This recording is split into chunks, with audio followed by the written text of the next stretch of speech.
우리 시편 125편, 시편 시원하게 우리의 영혼을 시원하게 하시는 편지, 오늘 125편 우리가 하고 있습니다. 여름이 지나면 시원하게 하는 편지도 그만해야 되겠죠, 그죠? 여름 지날 때까지는 우리의 영혼을 시원하게 만드는 이 편지에 대해서 계속해서 살펴보려고 합니다. 여전히 계속해서 성전에 올라가는 노래, 성도가 순례의 길을 걸으면서 하나님께 올려드리는 노래, 기도라고 이렇게 기록이 되어 있습니다. 오늘 1절 말씀 보시면 여호와를 의지하는 자는 이라고 이렇게 이야기를 합니다. 여호와를 의지한다라고 하는 말은, 의지라고 하는 말 안에는 여러분 신뢰한다, 의지한다, 기대다라고 하는 뜻이 다 포함이 되어 있습니다. 그래서 의지하다라고 하는 이 말을 우리가 오늘날 사용할 수 있는 말로 바꾸자면, 모든 존재, 우리 존재의 모든 근거를 하나님께 맡기고 살아가는 사람을, 하나님을 의지하는 사람, 하나님을 믿는 사람이다라고 이렇게 이야기를 합니다. 우리 여러분 모든 존재의 근거를 하나님께 맡기고 살아가는 사람들이잖아요. 맞습니까? 여러분 그렇죠? 그게 여러분 하나님을 믿는 사람들이고 우리가 하나님을 의지하는 사람들이다라고 이렇게 이야기를 합니다. 그런 사람들은 오늘 말씀에서 시온 산과 같다라고 이렇게 하고요, 이렇게 말씀하시고요, 또한 그것과 동일한 의미로 흔들리지 않는 사람이다라고 이렇게 이야기를 합니다. 하나님을 믿는 사람, 하나님을 의뢰하는 사람, 모든 존재의 근원을 하나님께 두는 사람, 시온산과 같은 사람, 또한 흔들리지 않는 사람, 이거 다 뜻이 다 똑같아요. 하나님 안에서 살아가는, 하나님을 붙들고 살아가는 사람, 이 다섯 가지가 다 똑같은 의미예요. 그러니 이걸 이야기하고 저걸 이야기해도 다 하나님 안에 살아가는 사람들이, 하나님을 의지하며 살아가는 사람들은 흔들림 없는 삶을 살아가는 사람들이구나 라고 이렇게 말하는 거죠. 왜 그렇습니까, 여러분? 왜 그렇게 할 수 있습니까? 그건 하나님께서 오늘 뒤에서 이야기하잖아요. 2절 말씀에서 산들이 예루살렘을 두름과 같이, 하나님께서 우리를 이렇게 둘러주고 계시기 때문에 그 다섯 가지가 가능한 거예요. 우리 모든 존재의 근원을 하나님께 두고 살아갈 수 있는 것이고, 흔들리지 않는 것이고, 시온산 같이 살아가는 것이고, 여호와를 의지하며 의뢰하며 살아갈 수 있는 사람들. 그게 이유가 하나님께서 우리를 산처럼 이렇게 둘러주고 계시기 때문에 우리가 그렇게 살아갈 수 있다라고 이렇게 이야기를 합니다. 예루살렘 성을 산이 이렇게 둘러주고 있다라고 이렇게 이야기를 했습니다. 예루살렘은 여러분 동쪽으로는 감람산이 이렇게 있습니다. 북쪽으로는 스코퍼스 산이라고 하는 산이 이렇게 또 있습니다. 우리가 잘 알고 있는 남쪽으로는 레바임 골짜기가 이렇게 푹 파여져 있죠. 그리고 서쪽으로는 우리가 아는 그 여호사밧 골짜기가 푹 파져 있습니다. 그래서 이게 요새예요. 천의 요새예요. 여호수아가 가나안 땅에 들어가서 점령하지 못한 곳이 있었어요. 그곳이 예루살렘이었어요. 그래서 예루살렘에는 늘 여부스라고 하는 그 원주민이 살고 있었습니다. 왜냐하면 요새예요. 동서남북으로 골이 파여져 있고 산이 둘러싸여 있기 때문에 적들이 어디로 오는지 들어올 길이 없어요.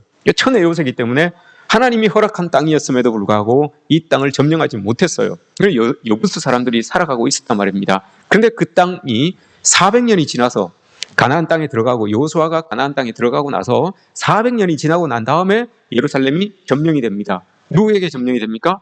다윗에게 점령이 됩니다. 다윗, 하나님의 계보의 출발인 다윗에게 이 예루살렘이 점령이 되죠. 그만큼 산이 예루살렘을 이렇게 두르고 있어서 천의 요새의 그런 곳이 예루살렘이었어요. 그것처럼 오늘 하나님께서 우리를 이렇게 둘러주신단 말입니다. 그러니 여러분 우리가 얼마나 안전하겠습니까? 얼마나 여러분 우리의 삶의 자리에서 평온함을 느끼며 살아갈 수가 있겠습니까? 우리 어르신들 이렇게 걸어 다니실 때 보면 지팡이를 이렇게 짚고 다니시잖아요. 지팡이를 짚고 이렇게 의지해서 다니시는 것도 좀 그나마 편한데, 그럼 이 지팡이를 의지해서도 바로 설 수 있는데, 하물며 여러분 하나님을 의지하면서 살아가는 우리의 삶이 어떻게 흔들릴 수가 있겠습니까? 오늘 이 시인이 고백하는 게 그거예요. 어떻게 하나님을 의지하며 살아가는 사람들이 삶의 자리에서 흔들릴 수 있겠습니까? 산처럼 우리를 두르고 계시는데 어떻게 우리가 흔들리겠습니까? 라고 이렇게 말합니다. 그런데 여러분 우리가 살아가면서 안 흔들립니까? 여러분 시험에 안 듭니까? 걱정과 근심이 안 됩니까?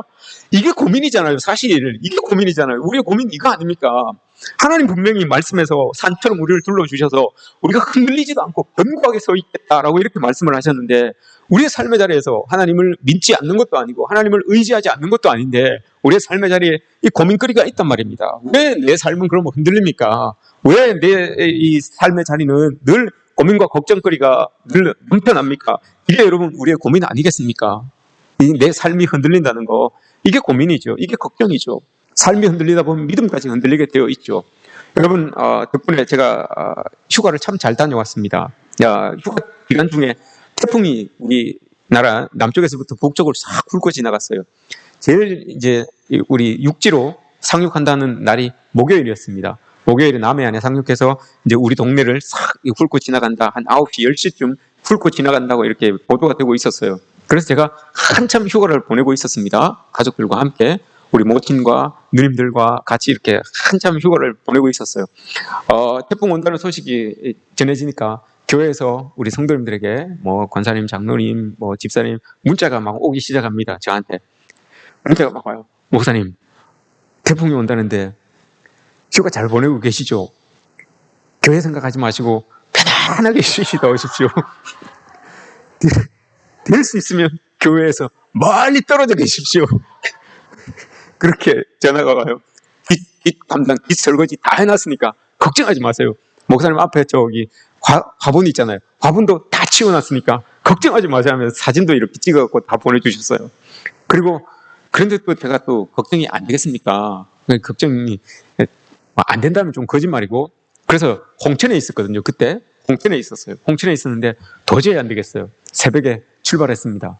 새벽에 출발해서 한 9시, 10시쯤 우리 교회 이 지역을 지나간다고 하니까 그 시간에 가봐야 되겠다. 그리고 혹시 교회라도 날아가면 어떡할까 싶어서 와봤어요.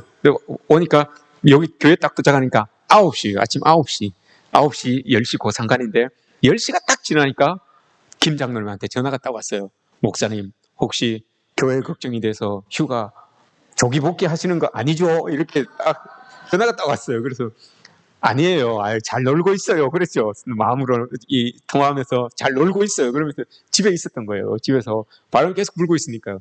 근데 생각하기를, 교회는 우리 교우들이 이렇게 걱정하고 근심하고 이렇게 잘 돌보고 있으니 교회는 걱정 없구나. 걱정되는 게 우리 집이 걱정이 되는 거예요. 우리 집이 저기 성도 아파트잖아요. 아파트는 이번 태풍은 바람이 많이 불었잖아요. 바람이 많이 부니까 이 베란다의 창문이 떨리는 거예요. 이거 떨려보신 분은 알 거예요, 아마. 베란다 이게 창문이 덜덜덜 떨리기 시작해서 계속 떨리다가 더 떨리면 여러분 어떻게 됩니까? 그 베란다 큰 창문이 팡 터져요. 팍싹 깨진단 말입니다. 그게 걱정이 돼가지고. 교회는 걱정이 안 돼요. 교회는 이렇게 많은 분들이 다 지키고 보호하고 계시는데 뭐 걱정이겠습니까? 근데 우리 집이 걱정이 돼가지고 창문이 덜덜덜 떨리니까 지난번에 경험을 봤으니까요. 그래서 아침에 가가지고 제가 뭐 공작품 중에 소세지라는 게 있어요. 공작품 중에 스티로폼으로 되어 있는데 그걸 가지고 이 창 틈에 그거 끼우느라고 그거 끼우고 있었어요. 그거 막 끼우고 있으니까 그나마 이 바람이 불어도 창이 이렇게 안 흔들리더라고요. 여러분, 창문이 흔들려도 제 마음이 그렇게 불안합니다. 창문이 이렇게 막 드드드드 떨리고 흔들려도 제 마음이 그렇게 불안하고 초조하고 이거 과연 벅석 깨지면 어떡할까 이런 걱정이 막 되더라고요. 근데 여러분 한번 보십시오. 여러분들 곁에 계시는 분이 삶이 흔들린다고 한번 생각해 보십시오. 그게 내 눈에 이렇게 보여요. 내 남편이 사업이 잘 안 돼서 건강이 잘 안 좋아서 또 내 아내가 우리 자식이 뭔가가 잘 안 돼서 여러분 마음이 막 덜덜덜덜 떨고 있고 삶의 자리가 이렇게 참 불안불안하게 이렇게 보이면 여러분 그 보는 사람의 마음이 얼마나 불안하겠습니까? 얼마나 걱정이 되고 또 얼마나 근심이 되겠습니까? 하물며 성도라고 하는 사람들이 하나님의 백성들이 이 세상을 살아가면서 그렇게 떨면서 그렇게 흔들리면서 비틀비틀하면서 살아가면 여러분 하나님께서 얼마나 걱정이 되고 얼마나 근심이 되겠습니까? 오늘 이 시인이 이야기합니다. 세상 살면서 고난이 오지 않는다고 이야기하지 않아요. 고난이 오지만 흔들리지 말아라 라고 이렇게 말하는 거죠. 하나님이 산처럼 우리를 둘러주고 계시기 때문에 흔들리지 않아야 된다라고 이렇게 말합니다. 여러분, 우리가 왜 흔들립니까? 왜 비틀비틀합니까?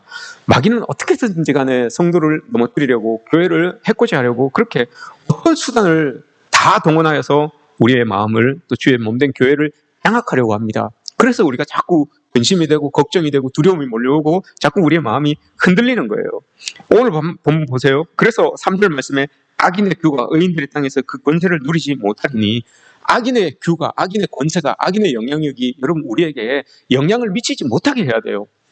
영향을 미치지 못하게 하기 위해서는 우리가 늘 하나님 앞에 꼭 붙들려 있어야 되는 거죠. 근데 악한 영들이 우리를 사로잡을 때도 있고 악한 사람으로 인하여서 우리가 죄를 짓고 흔들릴 때도 있어요. 그러나 우리가 악한 자의 유혹을 분별하지 못하여서 그 악한 자를 따라가기 때문에 우리가 흔들리고 넘어질 때가, 불안해할 때가 참 많다는 거죠. 왜냐하면 그 유혹을 당하는 이유가 아직까지 우리의 마음속에 이기심이라고 하는 것들, 욕심이라고 하는 것들, 또 교만한 것들, 냉정함, 폭력적인 것들, 이런 것들이 우리 안에 남아있기 때문에 사탄이라고 하는 것은 악한 그 영향력을 끼치는 사람들이 그럼 우리의 그런 마음들을 너무 잘 알아요. 그래서 그것을 가지고 우리를 넘어뜨리려고 하는 그런 모습들이 있는 것 아니겠습니까?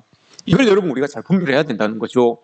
가룟 유다가 여러분 예수님, 우리가 아는 것처럼 예수님과 3년을 함께 지내면서 예수님의 제자로 그렇게 지냈던 사람입니다. 그런데 하나님의 말씀을 듣고 또 하나님이 행하시는 일들을 보고 행했던 사람임에도 불구하고 결국은 예수님을 은 30냥에 팔아버리는 그런 이 가룟 유다의 모습이었죠. 여러분, 애초부터 그러면 가룟 유다가 이렇게 흔들리면서 이렇게 대신의 피를 안고 태어난 사람입니까? 아니잖아요. 이 사람 분명히 하나님의 택한 사람이었어요. 하나님이 택한 사람이었습니다. 분명히 하나님의 일들을 함께 보고 느낀 사람이었어요. 예수님이 마지막에 12제자와 함께 마지막 그 날을 두고 식사를 하시죠. 식사를 하실 때 요한복음 13장을 여러분 꼼꼼히 한번 읽어보십시오. 요한복음 13장을 꼼꼼히 읽어보시면 식탁 자리를 다 차려놓기 이전에 요한복음 13장 2절인가를 보시면 벌써 마귀가, 사탄이 이 가룟 유다의 마음에 예수님을 팔 마음을 주었다라고 이렇게 이야기를 합니다. 생각을 주었다라고 이렇게 이야기를 합니다. 벌써 하나님이, 예수님이 식탁을 차리기도 이전에 벌써 이미 생각을 그에게, 가룟 유다에게 줬어요. 그러니까 그 가룟 유다는 그 생각을 가지고 있었던 거죠. 기회만 보고 있었던 거예요. 언제 예수님을 팔아버릴까? 언제 예수님을 넘겨버릴까? 이 생각을 가지고 있었던 거예요. 근데 예수님이 그걸 아셨단 말입니다. 11절, 12절인가 보시면 예수님이 이미 알고 있었다라고 이렇게 말씀하세요. 그러면서도 예수님께서 어떤 행동들을 쭉 해 나가시잖아요. 식사 자리를 쭉 베풀어 놓으시고, 제일 처음에 식사 자리를 베풀어 놓으시고 바로 식사를 안 하세요. 뭘 하셨습니까? 발을 씻겨주세요. 제자들을 하나하나 불러가지고 수건을 타시고 발을 씻겨주십니다. 그리고 난 다음에 수건으로 발을 닦아주세요. 가룟 유다의 발은 씻겨주셨을까요? 안 씻겨주셨을까요? 씻겨주셨죠. 왜 대답을 못하십니까? 씻겨주셨죠. 가룟 유다의 발도 분명히 씻겨주셨죠. 그러면 발만 씻겨주셨겠습니까? 아니면 수건으로 닦아도 주셨겠습니까? 닦아도 주셨죠. 당연히 닦아주셨죠. 수건을 차고 계셨으니까 닦아주셨어요. 그럼 여러분, 예수님 벌써 알고 계셨다고 그랬어요. 그죠? 알고 계셨음에도 불구하고 발을 씻겨주시잖아요. 발을 씻겨주세요. 왜 발을 씻겨주니까 베드로가 깜짝 놀랐어요. 그래서 예수님 이거 무슨 일입니까? 아니, 종들이 낮은 사람이 섬기는 사람, 낮은 사람이 섬겨야 되는데 왜 제일 높은 선생님이 우리 발을 닦아주십니까? 그러지 마십시오라고 이렇게 이야기를 하죠. 그랬더니 예수님이 뭐라고 합니까? 야, 아니다. 내가 이렇게 발 안 닦아주면 너희들 나하고 아무 상관없는 사람이야 라고 이렇게 이야기를 합니다. 그 말 안에 여러분 무슨 의미가 담겨져 있습니까? 유다야, 너 아직까지 나하고 관계가 끊어진 사람이 아니다. 나랑 계속 관계를 맺고 있는 그런 사람이다. 가룟 유다에게 이걸 메시지로 지금 보여주고 있는 거예요. 베드로에게 이야기를 하지만 그 베드로에게 이야기하는 그 이야기를 가룟 유다가 들을 것 아닙니까? 그러니 자기 마음에 예수님 이거 언제 팔아야 되나라고 이렇게 마음 먹고 있는데 예수님께서 하신다는 말씀이, 유다야, 아직까지 너와 나는 관계가 있다. 내가 아직까지 하나님의 사랑으로, 이 13장 1절에 뭐라고 합니까? 예수님께서 하나님의 사람들을 사랑하시되 끝까지 사랑하시니라, 이 말씀이 이 13장 1절에 있어요. 이 13장 1절에 끝까지 사랑하신다고 하는데 제자는 언제 팔까라고 하는 그 마음을 가지고 있는 거죠. 그 상황 속에서 예수님께서 말씀하시는 거예요. 너하고 나하고 아직까지 관계가 끝난 게 아니다 라고 하면서 발을 닦아주시는 거예요. 발을 닦아주시고 난 다음에 식탁에 앉죠. 식탁에 앉아서 이런저런 이야기를 하다가 예수님께서 이런 이야기를 합니다. 이 식탁에 앉아있는 사람 중에 한 사람이 나를 팔 거야 라고 이렇게 이야기를 합니다. 그랬더니 사람들이 다 주변에 있는 사람들이 놀라죠. 걱정스러워요. 그래서 베드로가 그 옆에 예수님의 사랑받는 제자에게 머리 눈짓으로 이렇게 이야기합니다. 야, 예수님한테 한번 물어봐. 누가 팔 사람인지 예수님한테 한번 물어봐. 라고 이렇게 이야기를 합니다. 그랬더니 예수님께서 그 마음을 아시고 내가 떡을 이렇게 포도주에 적셔가지고 그래서 주는 사람, 그 사람이 팔 거야. 라고 이렇게 이야기를 합니다. 그 전에 여러분 다 물어봅니다. 예수님 죄가 파나요? 예수님 죄가 파나요? 예수님 죄가 파나요? 제자들이 다 물어봐요. 가룟 유다는 여러분 물어봤을까요? 안 물어봤을까요? 물어봤지요. 제자들 다 물어봤지요. 가룟 유다도 다 물어봤어요. 제자들 다 물어봤어요. 그리고 예수님이 그가 너다라고 이렇게 이야기를 하잖아요.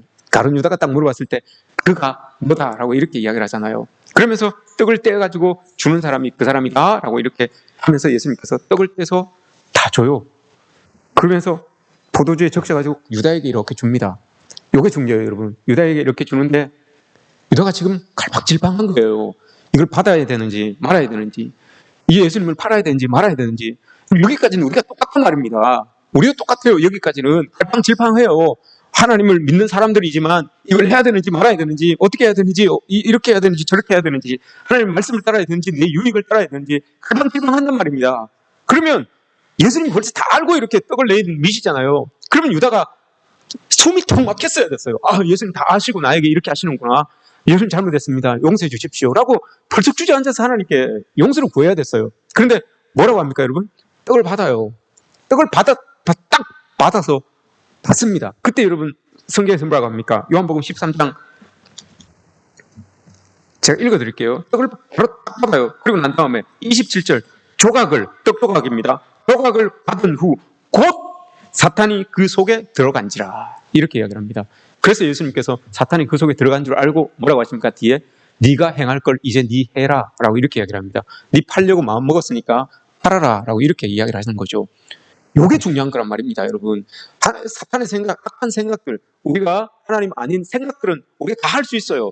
그 생각 때문에 갈팡질팡 하잖아요. 어떻게 해야 될지, 이렇게 해야 될지, 저렇게 해야 될지 모르잖아요. 근데 갈팡질팡 할 때 하나님의 말씀이 우리에게 딱 들려오면 돌아설 수 있어야 된단 말입니다. 그런데 가룟 유다는 갈팡질팡 하면서 마지막으로 하나님이 딱 떡을 딱 밀었을 때 하나님 아신다고 생각하고 주저앉았어야 돼요, 여기에서. 주저앉았어야 되는데 그 떡을 딱 받아들어요. 그랬더니 사탄이 생각만 주었었는데, 처음에는 생각만 주었었는데 행동할 수 있게끔 마음속으로 사탄이 쑥 들어갑니다.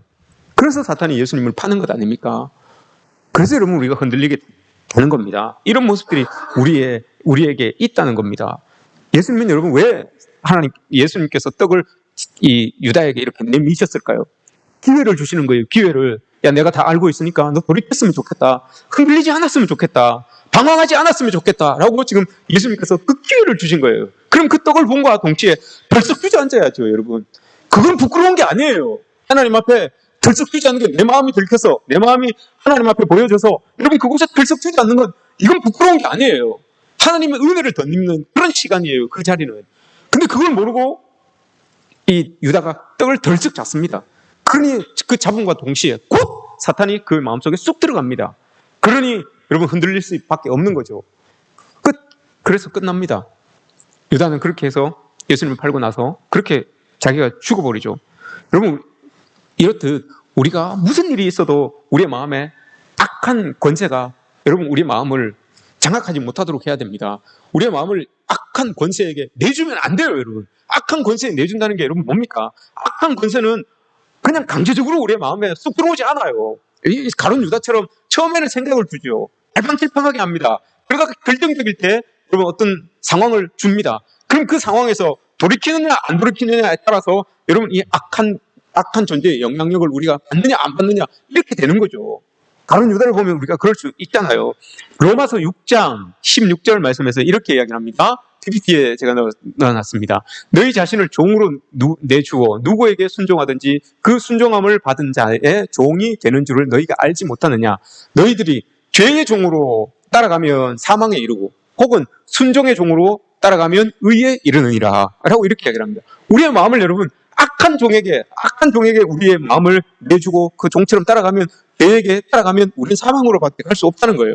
그러나 그 마음을 순종의 종으로 하나님 앞에 내어드리면 의에 이를 수 있다라고 이렇게 말씀하는 거죠. 어떻게든지 간에 여러분 우리의 마음속에 악한 영향력이 자리 잡지 못하게 해야 됩니다. 어떤 상황 속에서도 악한 것들이 우리의 마음속에 들어와서 영향력을 뻗쳐가게 되면 안 되는 거예요, 여러분. 그래서 기억하십시오. 죄는 여러분 유혹하는 것이 순간적이고 강력합니다. 그러나 그 후유증은 고통이 너무나 오래 갑니다. 깁니다. 이걸 기억해야 됩니다. 그러므로 우리는 돈에 대한 유혹들, 음란한 것들에 대한 유혹들, 쾌락에 대한 유혹들, 또 거짓에 대한 유혹들, 이런 것들이 올 때 예수의 이름으로 그걸 끊어내야 됩니다. 나는 너의 종이 아니다. 나는 예수의 종이지 너의 종이 아니다. 라고 이렇게 끊어낼 수 있는 그런 우리가 되어야 된다는 것입니다. 우리가 악한 세상을 살아간다고 해서 여러분 우리는 악의 그런 악한 자를 닮는 것이 아닙니다. 악한 세상을 살아간다고 해서 우리가 하나님의 자녀답게 살지 못하라는 법이 없어요. 악한 세상을 살아가면서도 우리는 하나님의 자녀답게 살 수 있잖아요. 시편 기자가 여러분 그걸 이야기하는 거 아닙니까? 하나님이 산처럼 우리를 두르고 계시는데 왜 우리가 악한 영향력을 받으면서 살아갈 수 있습니까? 그 하나님의 선하신 도우심 안에 우리는 살아갈 수 있습니다. 라고 이렇게 영원토록 하나님이 우리를 둘러주시니까, 감싸주시니까 흔들리지 않고 악한 영향력이 우리에게 다가오지 못하도록 그렇게 우리를 지켜주시니까 우리는 그렇게 살아갈 수 있습니다. 라고 이렇게 말하는 거예요. 이게 여러분 우리의 은혜, 우리에게 주시는 하나님의 은혜와 능력 아니겠습니까? 누가복음 22장에서 예수님께서 베드로에게 아주 놀라운 충격적인 말씀을 하십니다. 그 베드로에게 하시는 말씀이기도 하지만 우리에게도 하시는 말씀이에요. 누가복음 22장 31절에서 이야기하죠. 제가 이건 공동 번역입니다. 옛날 그 다른 번역입니다. 읽어드릴게요. 시몬아 시몬아 들어라. 사탄이 이제는 키로 밀을 까부르듯이 너희를 제멋대로 다루게 되었다. 이렇게 이야기를 합니다. 예수님께서 베드로에게 그렇게 이야기를 합니다. 우리에게도 마찬가지죠. 우리도 마찬가지예요, 여러분. 사단에게 악한 영향력들이 여러분 예수님께서 말씀하셔요. 베드로에게 그래요. 베드로야, 내가 보니까 사탄이 악한 영향력이 너를 그냥 들었다 놨다 하는구나. 네가 그냥 키에서 밀 까부르듯이 그렇게 네가 지금 요동하고 있구나. 이렇게 이야기를 해요, 예수님께서. 왜 그럽니까, 여러분? 베드로도 예수님의 제자였는데 왜 그럽니까? 우리라고 여러분 그렇지 않겠습니까? 우리도 마찬가지예요. 밀 까부르듯이 그냥 들었다 놨다. 왜 그랬어요? 우리의 욕심이 있고 아직 우리가 자아가 죽지 않고 하나님을 온전히 의지하는 그런 마음들이 없기 때문에 그냥 들썩들썩 합니다. 어떤 것들을 보면 내 마음을 움직이는 것들을 보면 내 삶의 자리가 흔들흔들 비틀비틀 태풍에 흔들리는 나무는 유도 아니에요. 우리 그냥 이런 것들을 보면 너무 쉽게 우리의 삶의 자리가 막 흔들리는 것을 보게 되죠. 근데 여러분 예수님께서 그렇게 하고 가만히 계십니까? 누가복음 22장 32절의 말씀을 보세요. 32절 그렇게 흔들려서 결국은 베드로가 여러분 예수님을 부인하고 예수님을 팔잖아요. 근데 그게 거기에서 끝나는 게 아니에요. 22장 32절을 보시면 누가복음 22장 32절을 보시면 예수님께서 그러니까 31절과 32절 그 행간의 사건이 있죠. 베드로가 예수님을 엉망진창에 막 이렇게 들었다 놨다 하니까 그 마음을 못 이겨서 그 흔들림에 넘어져서 베드로가 예수님을 부인하고 예수님을 팔기도 하잖아요. 예수님을 부인하고 도망가기도 하잖아요. 근데 그게 행간의 사건이에요. 그리고 나서 32절에서 보시면 예수님께서 또 말씀하십니다. 그러나 나는 네 믿음을 잃지 않도록 내가 기도하였다. 그러니 네가 나에게 다시 돌아오거든 형제들에게 힘이 되어다오 라고 이렇게 예수님이 베드로를 위해서 기도했다는 거예요. 너 상황을 보니까 네가 지금 들썩날썩 이렇게 흔들리는데 나를 흔들리는 너를 보고 가만히 있지 않는다. 난 너의 믿음이 떨어지지 않도록 난 기도할 거야. 기도하고 있어요. 그리고 예수님은 확신하기는 네가 다시 돌아올 거야. 그것도 확신하고 있어요. 그리고 돌아와서 네가 형제들의 힘이 되어줄 거야. 이것도 확신하고 계세요. 예수님은 여러분 우리를 이렇게까지 믿고 계신단 말입니다. 그렇게 우리의 삶의 자리에서 여러분 우리가 흔들리고 우리가 비틀비틀 해도 하나님은 믿고 계세요. 예수님은 우리를 믿고 계세요. 기도하고 계시니까. 왜냐? 우리를 위해서 기도하고 계시니까요. 그래서 돌아올 거라는 것을 믿고 계시고 돌아와서 우리 서로에게 힘이 되어줄 거라는 것을 예수님은 믿고 계세요. 왜냐? 그래도 네가 덜썩날썩 이렇게 흔들릴지라도 하나님은 여전히 베드로를 두르고 계시기 때문에 예루살렘을 두른 산처럼 베드로를 두르고 계시기 때문에 너 언젠가는 그 흔들리는 것이 딱 흩어지고 돌아오게 될 거야. 그리고 돌아와서 흔들리지 않는 그 모습으로 형제들에게 힘이 되어줄 거야. 예수님은 그걸 알고 있어요. 스가랴 2장에서 뭐라고 합니까? 예수님이 우리를 이렇게 둘러주시는데 어떻게 둘러주십니까? 불로 둘러싼 성곽처럼 우리를 둘러주신다라고 이렇게 이야기를 합니다. 불로 여러분 성곽에 불을 탁 질러서 아무것도 못 들어오게 하는 거예요. 아무것도 못 들어오게끔 흔들리지 못하도록 그렇게 딱 지켜주신다는 거예요. 불로 두른 성곽처럼 우리를 둘러주신다라고 이렇게 스가랴 2장에서 이야기하잖아요. 여러분 하나님께서 불로 두른 성곽처럼 여러분들을 지켜주십니다. 삶의 자리에서 여러분 흔들리지 마십시오. 흔들릴지라도 주께로 돌이킬 수 있는 그런 은혜 속에서 살아가시는 여러분들 되셨으면 좋겠습니다. 2절 말씀에서 여러분 우리를 하나님께서 불러주신다. 산들이 예루살렘을 두름과 같이 여호와께서 그의 백성을 영원토록 두르시리로다 라고 이렇게 말씀하십니다. 두르신다. 이 말이 여러분 참 의미가 좋습니다. 제가 가까운 분 가까이 앉아 계시라는 이유가 여기에 있어요. 둘러주신다. 이 말씀이 참 좋은 말이에요. 어떤 의미를 가지고 있는가 하면 이 말은 품다, 꼭 안아주다 라고 하는 그런 의미를 가지고 있어요. 하나님께서 우리를 성곽처럼 산처럼 딱 둘러주고 계시는데 품다, 우리를 품어주신다, 우리를 꼭 안아주신다 라고 하는 그런 의미가 있습니다. 누가복음 13장에 이런 말이 있죠. 암탉이 새끼를 자기 날개 아래 모음같이 라고 하죠. 자기 날개 아래 모음같이, 거기도 여러분 품다, 두르다 라고 하는 이 단어를 써요. 품다, 두르다. 암탉이 새끼를 이렇게 품잖아요. 우리 지역 안동 출신의 아동문학가 권정생 선생님이라고 있었습니다. 그분의 짧은 단편 아동 소설이라고 해야 되나요? 아동 그 문학 중에 엄마 까투리라고 하는 그 책이 있죠. 그게 애니메이션으로도 나왔는데 엄마 까투리라고 하는 그 책이 있어요. 엄마 까투리, 꽁이죠. 꽁이 여자 꽁이 까투리잖아요. 남자 꽁은 뭡니까? 장기. 그 새끼는 그럼 뭡니까? 꽁새끼, 그럽니까? 새끼를 부르는 말이 있잖아요. 꽁새끼. 우리는 꺼벙이라고 그러죠. 근데 원래는 꺼병이에요. 꺼병인데 쉽게 발음하기 위해서 꺼벙이 이렇게 얘기합니다. 그 엄마 까투리에게 꺼병이 9마리가 있었어요. 꺼병이 9마리가 있었는데 난 지 얼마 안 돼서 엄마가 하니까 막 절절절 따라다닙니다. 날지 못하니까 절절절 따라다녀요. 근데 산에 불이 난 거예요. 산에 불이 났는데 도망갈 데도 없잖아요. 날아가지도 못하고 하니까 엄마가 불은 막 오고 새끼들은 어떻게 할 수가 없고 막다른 골목에 딱 가니까 엄마가 아기들을 탁 품습니다. 자기 날개 아래 다 모아요. 그러더니 그 새끼 9마리가, 거병이 9마리가 엄마 그 날개 아래로 다 들어갑니다. 불이 싹 지나가죠. 그걸 참아요, 엄마가. 참아서 엄마가 결국은 싹 타서 죽습니다. 싹 타서 죽고 그냥 이렇게 있어요. 이렇게 해서 죽어요.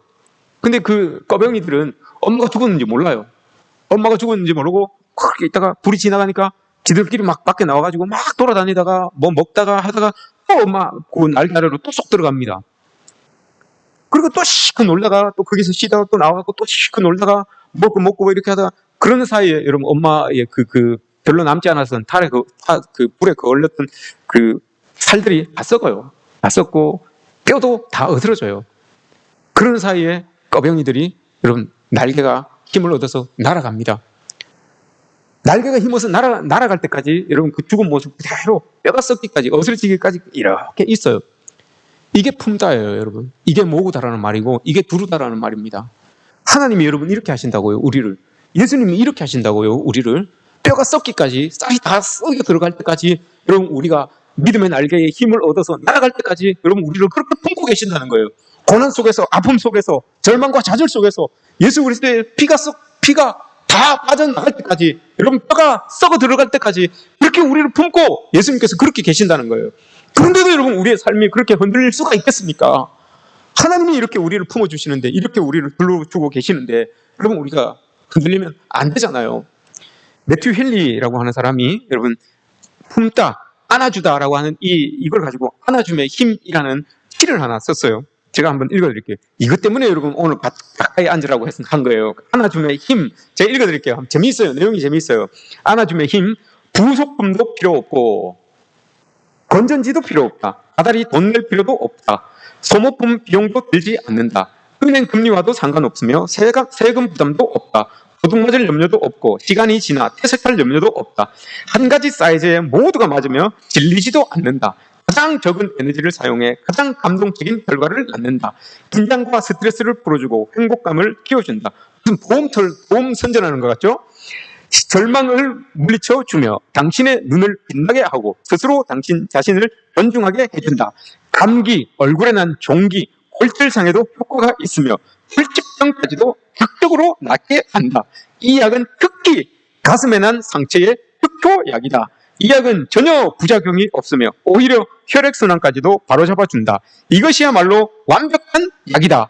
처방은 이것이다. 최소한 하루에 한 번씩 식후 30분이든 식전 30분이든 서로 껴안으라. 이게 안음의 힘이에요. 안음의 힘. 여러분 부부끼리 여러분 같이 앉아 계십니까? 서로 껴안으라. 이 말을 기억하십시오. 다 낫게 안 되잖아요, 여러분. 그래서 오늘 가까이 앉으라고 한 거예요. 여러분 한번 껴안아 볼까요? 서로 가까이 계시는 분들, 아니 부부끼리 껴안아도 되는 사람들은 한번 껴안아 보십시오. 괜찮습니까? 예. 아이고, 말 들을 걸. 아이고, 말 들을 걸. 네. 껴안고 싶은 사람 옆에 앉아 있을 걸. 후회가 되십니까? 예. 네. 여기에서 말하잖아요. 이 매튜 헬리라고 하는 사람이 주석가인데 이분이 한 게 잘못했어요. 이 약은 전혀 부작용이 없으면 이렇게 했잖아요. 부작용이 있어요. 모르는 사람 껴안으면 안 돼요. 모르는 사람 껴안으면 안 돼요. 이거 부작용이 있어요. 조심하십시오. 이만큼 여러분 하나님의 안아주심이 이만한 힘이 있다는 거예요. 사람의 안아줌도 여러분 이런 불치의 병까지도 낫게 하고 우리의 심령도 상처를 씻어준다고 하는데 하나님이 여러분 우리를 둘러주시고 우리를 안아주시면 여러분 얼마나 좋겠습니까? 얼마나 여러분 우리가 생기를 가지고 살아갈 수 있겠습니까? 주님이 여러분 이런 능력으로 여러분들을 둘러주심을 믿습니다. 그러나 마귀는 그렇지 않아요, 여러분. 마귀는 하나님은 우리를 둘러주시고 감싸주시고 안아주시는데 마귀는 그렇지 않습니다. 신약 용어 중에 이런 말이 있습니다. divide and rule 이라는 말이 있어요. 신약 용어 중에 divide and rule, 가리고 지배하라. 사탄의 전략입니다. 가르고 지배하라. 안아주고 품어주고 이게 아니라 자꾸 갈라라. 자꾸 갈라라. 그리고 지배하라. 이렇게 이야기를 합니다. 이게 사탄의 전략입니다. 여러분 누가 이런 말을 합니다. 목사님, 보니까 그분이 목사님 욕을 자꾸 하시더라고요. 제가 이야기합니다. 아닐걸요. 제가 그분이 얼마나 선하시고 좋으신 분인데요. 아닐 거예요. 아니에요. 목사님 저한테 딴 사람한테 물어보세요. 그분이 목사님 욕하더라니까요. 그분이 왔어요. 목사님 그 사람이 목사님 영 안 좋게 보시던데요. 그럴 리가 없는데 제가 아는 분은 그런 분이 아닌데 이렇게 제가 이야기를 합니다. 그러면서 여러분 아닌가요? 그런가? 근데 결정적인 사건이 탁 터지면 어떻게 됩니까? 맞네. 그 사람 한 말이 맞네. 이렇게 된다고요. 이게 divide and rule이에요. divide and rule. 근거 없는 말로 자꾸 이렇게 쪼개는 거예요. 이게 여러분 악한 사람의 오늘 3절에서 이야기하는 악인의 규가 선한 사람들에게 의인에게 번태를 미치는 거예요. 그러나 여러분 이건 제 예를 든 겁니다. 뭐냐? 우리 교회는 여러분 하나님의 의인으로 인침받은 사람들의 모임이잖아요. 인침받은 사람들의 모임이기 때문에 악인의 규가 영향을 미칠 수가 없어요. 이걸 여러분 하나님께서 오늘 말씀해 주고 있잖아요. 그러니 여러분 걱정하지 않으셔도 됩니다. 우리는 하나님께서 인쳐주신 그런 의로운 사람들의 모임이기 때문에 이곳에서는 여러분 악인의 규가, 악인의 영향력이, 악한 자의 영향력이 끼칠 수가 없어요. 그러니 너무 걱정하지 마십시오. 이게 하나님께서 우리에게 주시는 은혜입니다. 여러분 모두를 하나님께서 딱 품고 두르고 계십니다. 그러니 여러분 바라기는 여러분들의 그 절망스러운 그 삶의 모습에서 살아나시기를 원합니다. 툴툴 털고 여러분 일어나십시오. 하나님이 여러분을 안고 계시잖아요. 하나님이 여러분들을 품고 계시잖아요. 여러분 일어나시기 바랍니다. 철로역정, 우리가 잘 아는 철로역정이 있습니다. 존 버년의 철로역정이 있습니다. 그 성도가 뚜벅뚜벅 천성을 향해 걸어갑니다. 걸어가다가 이제 어느 정도 마지막 천성을 향하여서 다 갈 때쯤 되어서 고난이라고 하는 산에 딱 도착을 합니다. 요거 이제 넘어서면 천성을 이제 들어가죠. 철로역정이 그런 내용이 나오는 겁니다. 다 와서 이제 고난이라고 하는 산 앞에 딱 서게 됩니다. 그런데 산으로 올라가려고 딱 준비를 하고 있어요. 딱 준비를 하고 있는데 저 위에서 올라가던 사람이 이렇게 두 명이 이렇게 내려오고 있어요. 두 명이 내려오고 있는데 한 사람 이름은 불신이라는 사람이고 한 사람 이름은 걱정과 두려움이라는 사람입니다. 걱정과 두려움이라고 하는 사람이 산에서 내려오는 거예요. 이 사람이 이제 올라가려고 준비하고 있는데 내려오는 거예요. 물어봤어요. 왜 내려오십니까? 그 철로역정은 여러분 그 주인공이 누굽니까? 크리스찬이에요. 크리스찬 성도예요. 주인공이 그 성도예요. 그러니까 고난의 산을 올라갔다 내려오고 있는 그 사람도 성도예요. 그 사람도 성도인데 이름이 불신이에요. 이름이 두려움이고 두려움이라고 하는 이 이름을 가진 성도, 불신이라고 하는 이름을 가진 성도예요. 내려오고 있는 거예요. 왜 내려오세요? 라고 하는 거예요. 물어봤더니 저 올라가다 보니까 사자 두 마리가 산 중턱에 딱 있는데 바다가 죽을 것 같아서 내려왔어요. 라고 이렇게 이야기를 하는 겁니다. 근데 진짜 이 성도가 올라가 보니까 사자가 있어요. 중턱에 올라가 보니까 사자가 있어요. 근데 가만히 보니까, 자세히 보니까 사자가 풀어 돌아다니는 게 아니고 목이 딱 묶여져 있는 거예요. 끈으로 딱 묶여져 있어서 흔들림 없이 중간으로 딱 지나가면 영향력 없이 지나갈 수 있는 거예요. 근데 그걸 못 본 거예요. 불신, 하나님을 불신하기 때문에 그 줄이 안 보인 거예요. 묶여져 있는 줄이 안 보인 거예요. 그러니 두려울 수밖에 없는 거죠. 저 사자가 확 덮쳐서 나를 잡아먹으면 어떡하나. 두려울 수밖에 없는 거죠. 근데 그 성도, 믿음의 길을 걸어갔던 그 성도는 믿음의 눈으로 거기까지 왔으니까 믿음의 눈으로 고난을 넘어가는 거예요. 그러니 고난을 넘어가면서 그 사자를 보니까 이게 줄이 딱 묶여져 있는 거예요. 그러니 흔들림 없이 두려워하지 않고 걱정하지 않고 염려하지 않고 그냥 중간으로 이렇게 흔들림 없이 지나가면 아무런 해가 없어요. 고난이 있지만 아무런 해 없이 넘어갈 수 있는 거예요.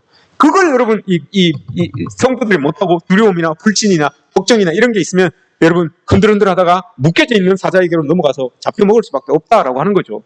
이게 열왕기하 6장에 보시면 여러분 아람 군대가 이스라엘을 공격하러 옵니다. 이스라엘을 공격하러 오고 와서 진을 딱 치고 있어요. 그리고 작전을 짭니다. 우리가 이렇게 해서 저렇게 이스라엘을 진격을 하자라고 이렇게 이야기를 합니다.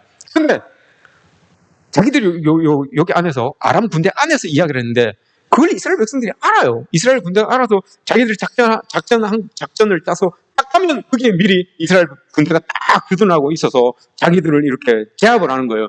몇 번 이런 일이 반복이 되니까 이 아람 왕이 결론을 내는 게 분명히 우리 안에 이게 간자가 있다. 우리 안에 분명히 내통하는 사람이 있다. 이거 잡아야 된다라고 이렇게 얘기를 했어요.